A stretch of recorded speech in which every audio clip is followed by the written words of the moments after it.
C'est dans une salle comble que Canal+ Afrique, soutenu par le club Efficience, a diffusé son 3e numéro de réussite, le premier magazine consacré à l'économie africaine. D'entrée de jeu, la présentation du club Efficience par son président. Le club Efficience compte parmi ses membres des cadres, des chefs d'entreprise, des personnes ressources, des porteurs de projets.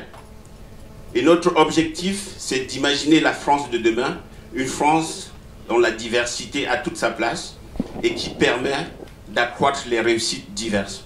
Cette projection en avant-première dans l'Hexagone permet de prendre la température.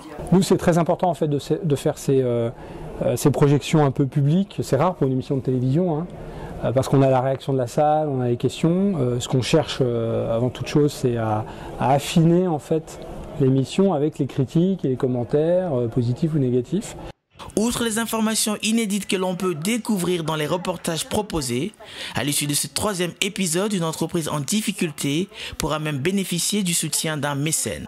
Tout à fait, une femme ivoirienne qui, après 10 ans, a vu son entreprise subir les foudres de guerre sur le plan économique et qui, malgré tout, s'est engagée et a continué la lutte, a sauvé 9 salariés. Enfin voilà, c'est ce que je retiens. Donc oui, j'ai été touchée, oui, j'ai envie de l'accompagner et oui, vous allez nous suivre et je n'en dirai pas plus. Ça m'a apporté en fait des informations que je ne peux pas trouver sur Google ou autre, ou même dans des livres, notamment sur mon propre pays qui est le Congo RDC, notamment en prenant l'exemple de cette bancarisation pour lutter contre la corruption.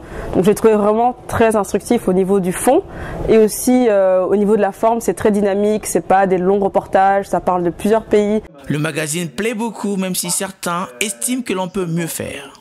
Si j'avais une contribution, ce serait d'une part, c'est que la diffusion de ce magazine soit étendue à la France, parce que j'estime tout sincèrement que il y a une diaspora ici et cette diaspora a le mérite et elle a le droit de savoir que en Afrique, il y a des choses qui se passent, il y a des gens qui travaillent, il y a des gens qui étaient ici comme eux, qui sont partis, qui osent entreprendre. Et je proposerais qu'il y ait l'émission soit plus interactive, c'est-à-dire que dans la salle, avec l'animatrice, qu'il y ait au moins 2 interlocuteurs, qu'il y ait des échanges, des débats, des complémentarités, etc.